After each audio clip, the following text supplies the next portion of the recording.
Let's start off with what you're planning to actually unveil at the Japan Mobility Show. Thank you. Thank you for having me on the show. I'm very happy to have this Japan Mobility Show to be done after 4 years. From the Nissan, we want to make sure to enrich the people's life in the future. And we have 5 concept cars today at the Japan Mobility Show.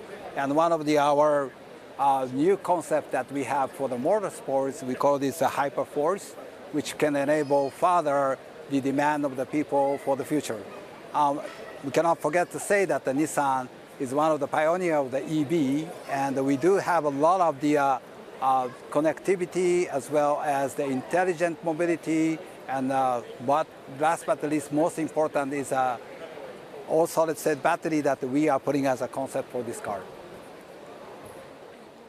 It's fascinating that Nissan is actually leaning more and more into the EV space, whereas even right here in London and in the UK, you're starting to see the brakes, quite literally, pun not intended, being kind of slammed on the idea that that transition to EV can happen so quickly. Prime Minister Rishi Sunak, for example, making those comments as well. Talk to us a little bit about the competitive nature of Nissan right now. You're up against China specifically, which is, of course, the leader in electrification around the world. What is Nissan doing to increase that competitiveness?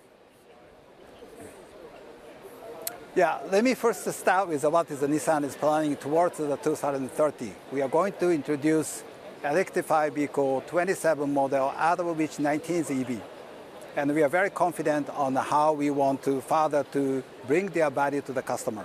Of course, we need to be very careful what is happening on the market today as a competition, that we cannot ignore the situation, all the newcomers coming. There's a lot of competition we have seen everywhere. And one of the key areas that we are focusing is how we can make sure to secure the cost competitiveness while that the still electrification transition take a bit of more time. But I think that the speed coming to the market is much faster than what we are expecting. And probably that the customer accessing to the EV price level will be going down. So we have to be prepared, and we are planning to get a cost competitiveness so that we can make our presence in the market. At the same time, how we can make sure to give the value beyond the vehicle through the electrified vehicle to our customer, and especially on the new generation also. That's where that we are testing our concept car and how we can deliver further the value beyond the vehicle to the customer in the future. I mean, the fact that you're talking about bringing more value to the customer, bringing down the price point, accelerating the transition, this all seems like a very expensive prospect. Are you a little worried about the costs associated with it? Some of your global peers are pulling back. General Motors, for example, in the last 24, 48 hours, has actively said we're pulling back on our EV strategy because of the costs. How can you afford it?